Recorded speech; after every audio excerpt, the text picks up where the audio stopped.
Hello, and welcome to Money Matters TV in our segment called Growth Stories, where we hear from entrepreneurs and advisors who share secrets and advice on what business owners need to know to grow. I'm your host, Mike Verrill, Managing Director with Sharp Capital Advisors, a member of the Sharp Financial family. The problem today for business owners is fractured business and personal financial advice.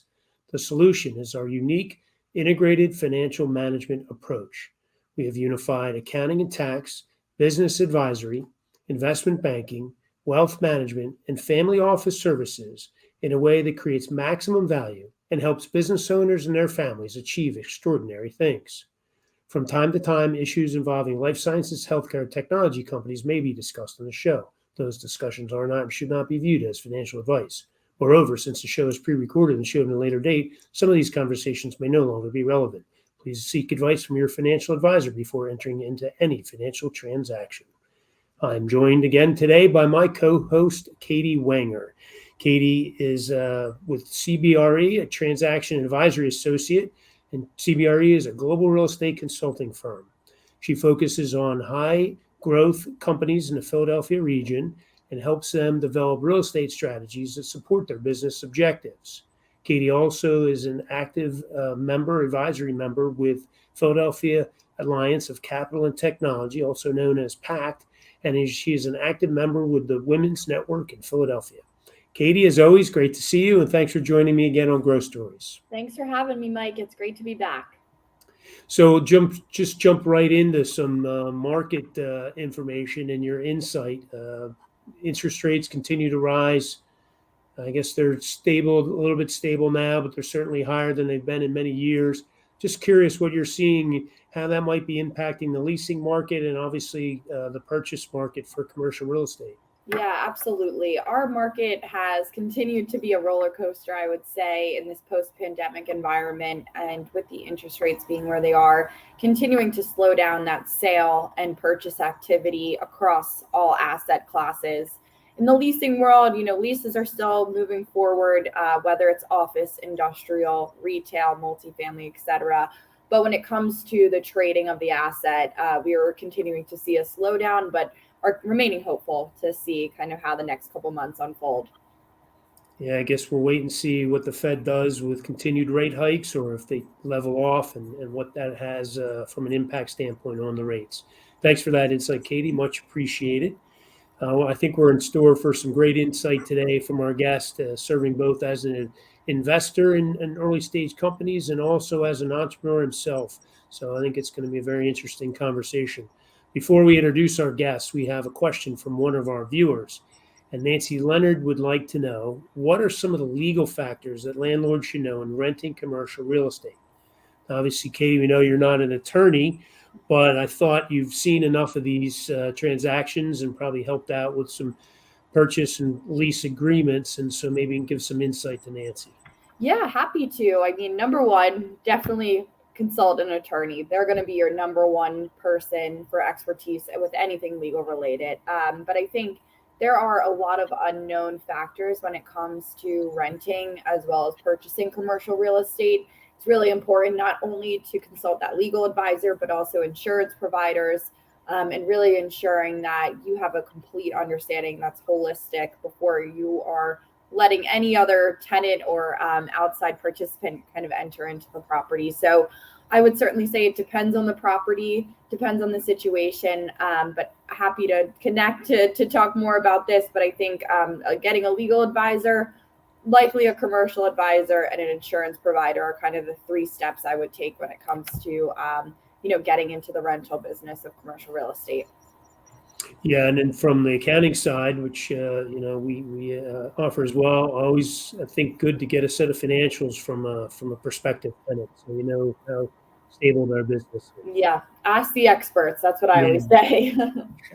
Thanks so much, Katie and Nancy. Hopefully that answered your question.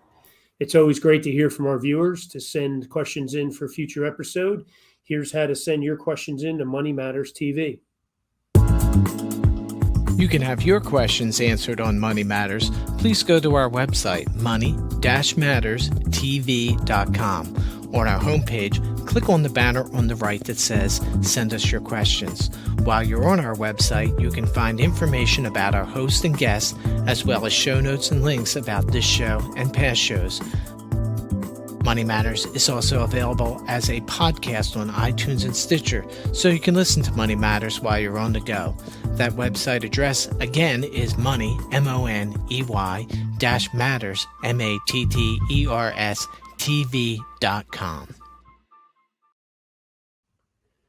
A secret new job assignment from an unknown employer brings this newly minted dual-degreed engineer eastward.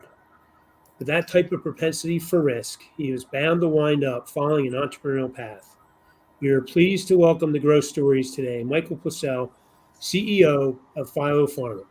Michael, Katie, and I are honored to have you as a guest and joining us for Growth Stories. Thank you so much for joining us today. Thank you, Michael, and thank you, Katie. I really appreciate the opportunity to be here. Yeah, we're so grateful to spend some time with you today. So, Michael, it would be awesome if you could give us a brief overview of PhylloPharma and really what the big problem is that you're trying to solve. Yes, we are very fortunate to be able to work with Dr. Henry Daniel from the University of Pennsylvania, who has pioneered an approach to implanting human proteins into plants and being able to grow those plants and have them express those proteins to be able to use as therapeutics. He's done this in several different areas. We as a company are pursuing mainly the idea and concept of oral insulin, being able to provide a new path for people with diabetes to be able to take insulin and not have to have injections and not have to have all the complications that are involved with taking injected insulin.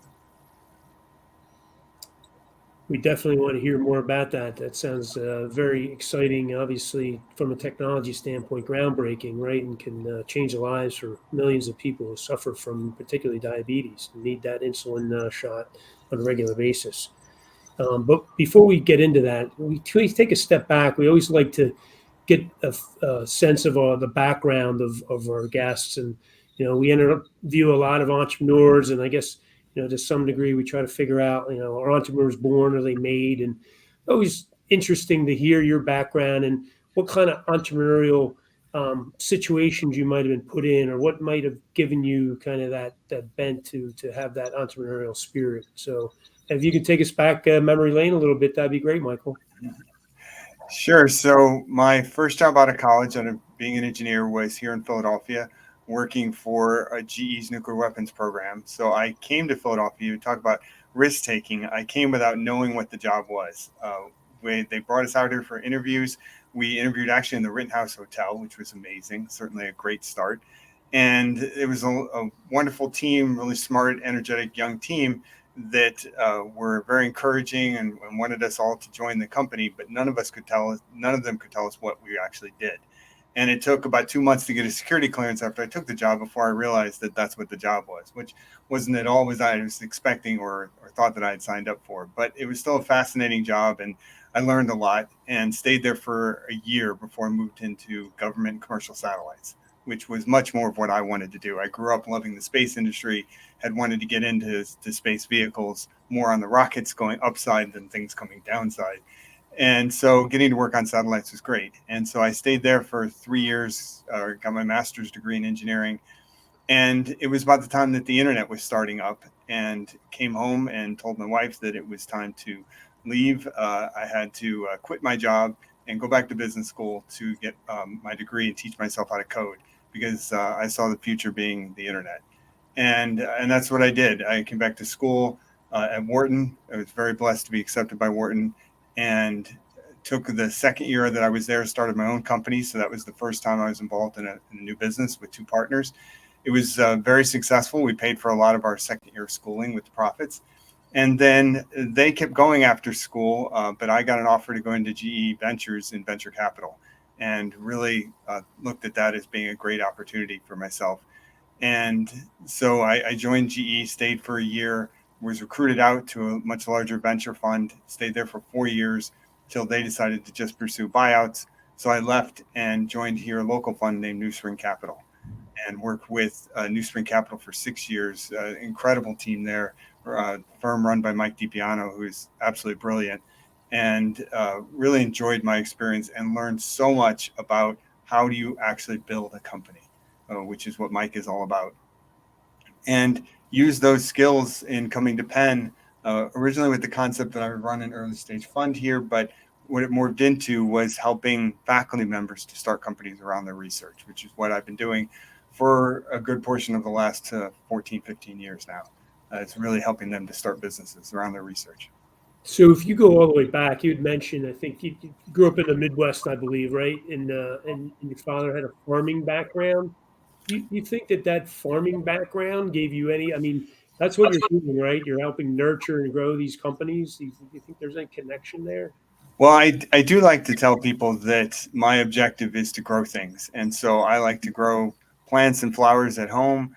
I like to grow businesses here, and I like to grow people. I'm very proud of all of my team members and all the people that have worked for me and the careers that they've gone on to have after being with me. So certainly growing is a theme in my background that I would say I get from my father. I probably get more of my ambition and drive from my mother. She always had a great ambition and driving all of us forward to pursue our dreams and to go after what we wanted out of life. So I'd probably give her as much of the credit as I would my dad. Gotcha. Great. Any great farm stories from your dad that you can recall, or You're going way back.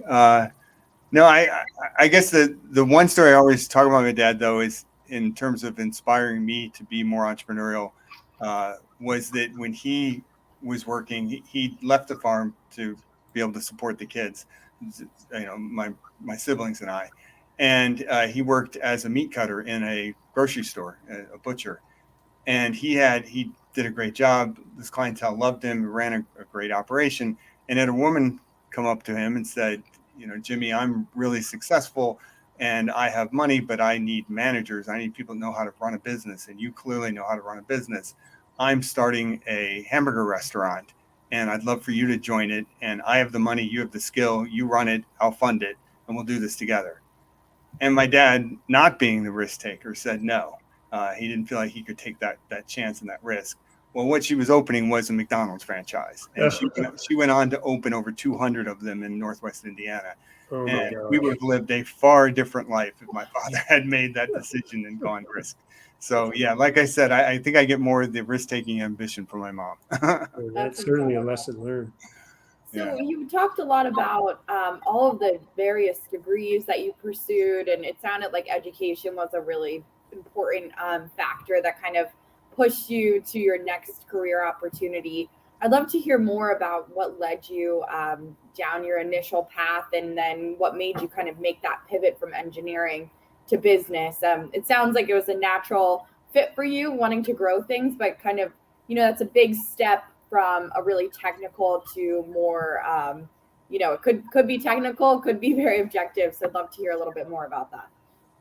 Sure. So my original goal in terms of engineering started very young. I was motivated by the space industry. My birthday is July 20th, which is the day they landed on the moon.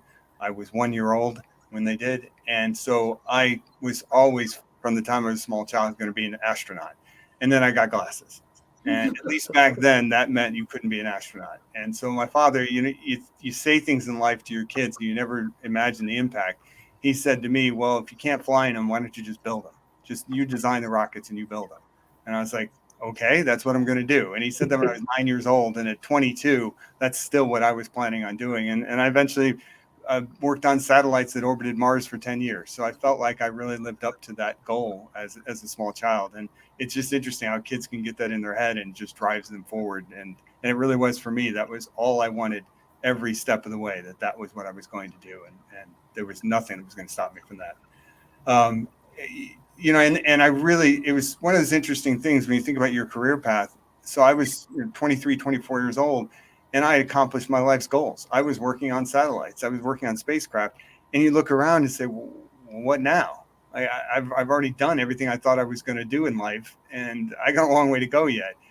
And that's when you start to think about, okay, what's next? And I, at the time, was introduced to a lot of friends who were all very successful, and they all kind of looked at me and said, why are you still an engineer? Like, you can do more, like really pushed me forward.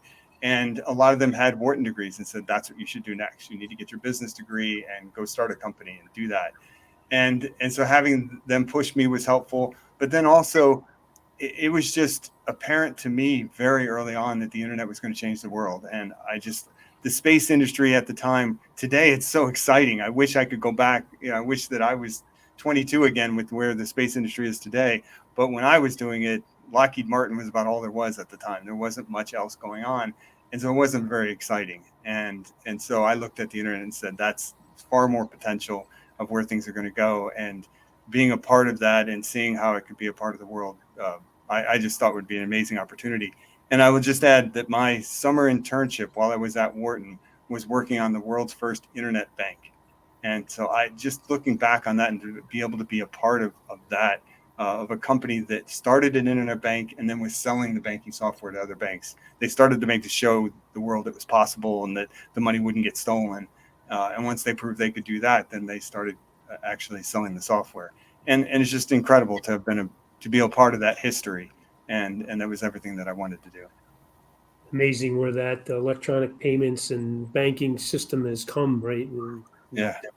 Very short time. Of course, in my career, yeah, it's incredible, and to think about what it was like back then, and the scary frontier that it was, that we were taking people's money and putting it on the internet, right, out in the ether, right?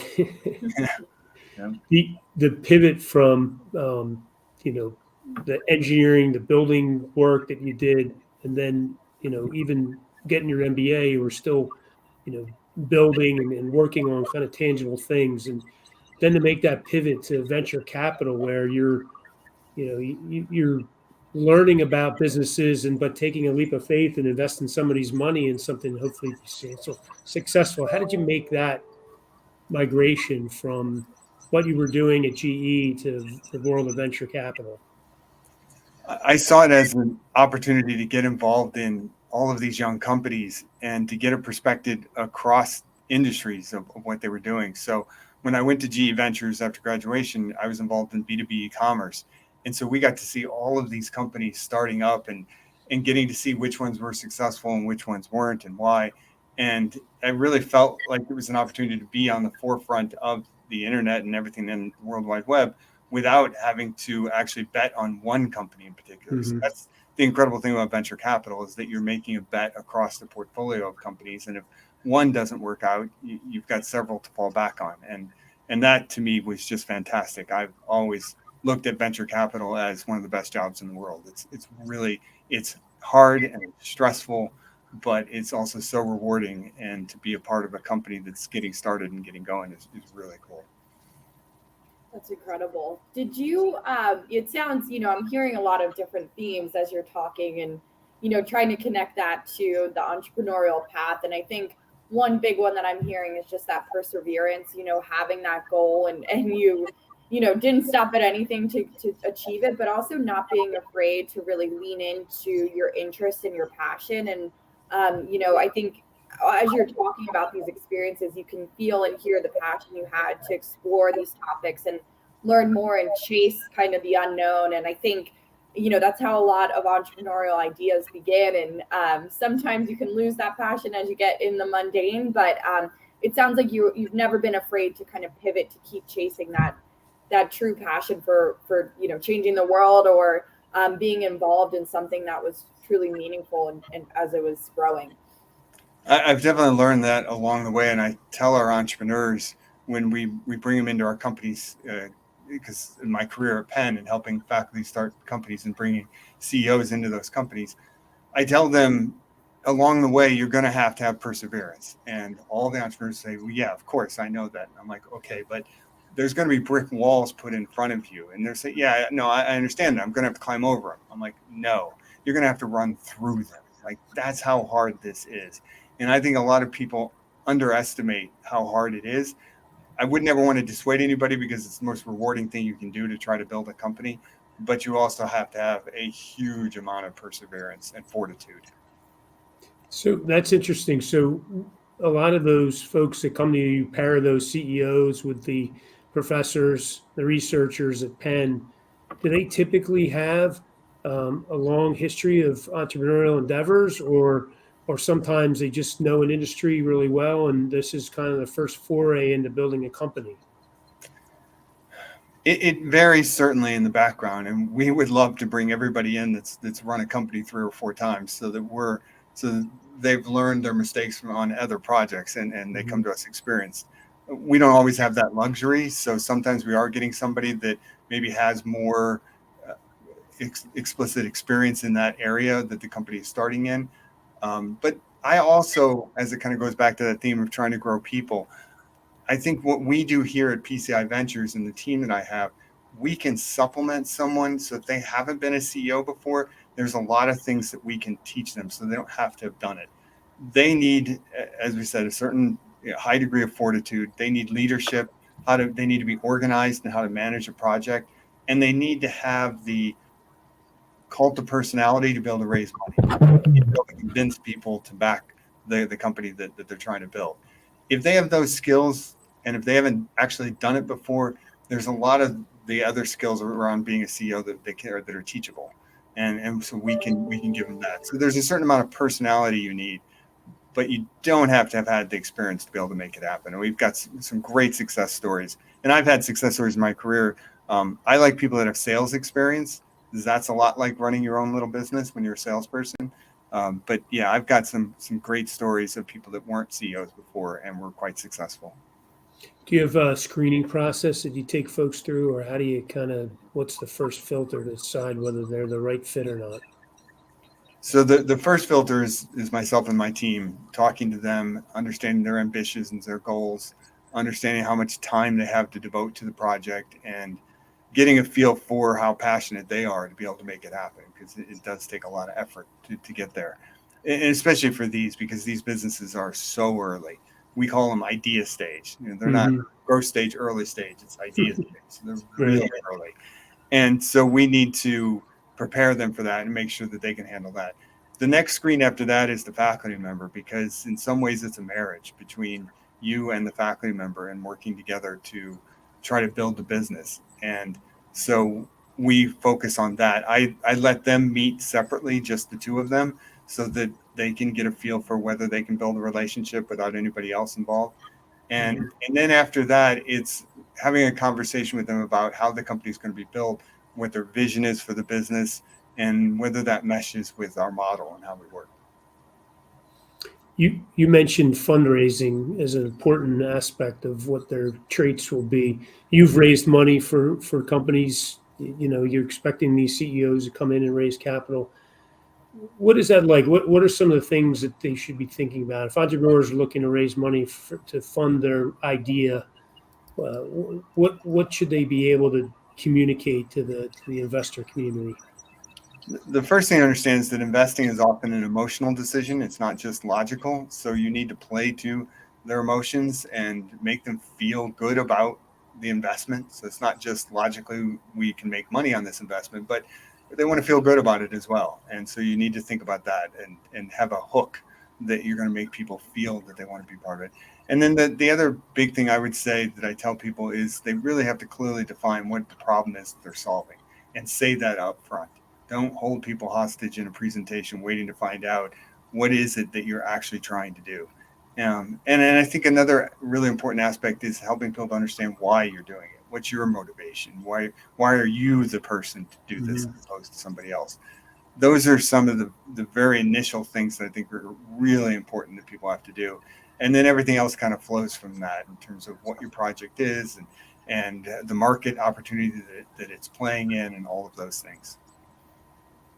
So it sounds like you need a really deep understanding of your why, and you need that's where you lead, and everything else can follow. That's great feedback. And I think, as we're kind of closing in towards the end, I just want to make sure we have a really good understanding of your why with PhylloPharma and kind of what you are looking to solve. We talked briefly about it from the top, but you have so much great wisdom. So it'd be awesome to hear a little bit more about your goals and kind of how your path has transformed as you're pursuing this technology. Sure. So I had several conversations with my boss here at Penn that someday I would find a company that I wanted to run myself. And that was kind of our agreement together, that at some point I would pick one and say, this is the one I'm going to leave and go do this. And it took me 13 years to find the one. And PhylloPharma for me just hits so many of the buttons. It is about growing, which again plays into the whole overall theme that I do want to grow things. And so this is an opportunity to grow plants, but it's also a product that truly can change the world. Not only would this be oral insulin, but it's shelf-stable insulin that can be manufactured cheaply. So we're growing lettuce, freeze drying the lettuce, turning it into a powder, and then being able to deliver the powder that can be shelf stable for a year or two, meaning that countries in Africa and India, where it's hard to keep things cool and it's expensive, everyone knows how expensive insulin is. So being able to provide this for people all around the world would just be incredible. And additionally, we're starting our project by looking at the canine market. And so there's so many dogs worldwide that actually get diabetes. And a third of those dogs are actually put down right away because their owners just don't want to deal with the diagnosis. So if we could change that and make it so that owners could simply add something to a dog's dog food and be able to treat their diabetes that way, it would be truly amazing and changing so much for that market as well. So there's such an opportunity here to have a big impact that was important to me, and getting to work on truly groundbreaking science. Dr. Daniel has done incredible work, and we're privileged to be able to try to take that out of the lab and into the commercial world. What is the next step for PhylloPharma? What stage are you in now? We are pretty close to having our dog study design. So we'll do first a safety study in dogs just to make sure that they can tolerate it, which it's lettuce, so we don't expect there to be an issue. And then we're planning on an efficacy study in the dogs. So trying to give this to actually dogs who have diabetes. So pets that our plan right now today is to treat pets that come into the vet school here at Penn that have diabetes and see if we can manage their insulin and sugar levels with our pro-insulin oral drug. And then from there, if everything works, we'll move on to humans. Oh, very cool. What is, kind of as we wrap up here, what are some advice for budding entrepreneurs that you would provide? Obviously, you've seen it from both sides, experienced it directly yourself and from the investment side and been alongside entrepreneurs. What advice would you have for entrepreneurs to be successful? There's so many things that go into it. There's passion for the idea, having market timing. That over the years has shown me to be such an important aspect of any company that you build. I think it was Tim Draper that said that everyone talks about the management team being the most important, but in his mind, market timing is the most important. And so it has to be the right time for your business that you want to build. But then you have to have passion for it, and you really have to have that willingness to put in the work and the effort. And to that end, I talk to a lot of young people here at Penn about building a team so that you can divide up the effort and so that you have somebody to lean on. For me at PhylloPharma, I have an incredible COO. I couldn't do any of this without her, and her ability to understand the science and to be able to design the trials and really run the entire company with me is just invaluable. And so I would definitely tell people that trying to build a business is lonely, and go out and find yourself a team member or team that can help to make that happen. That's awesome advice. Thank you very much, Michael. This has been tremendous. I really enjoyed getting to know you more and the efforts that you're experiencing for PhylloPharma. The next guest that we have on Money Matters is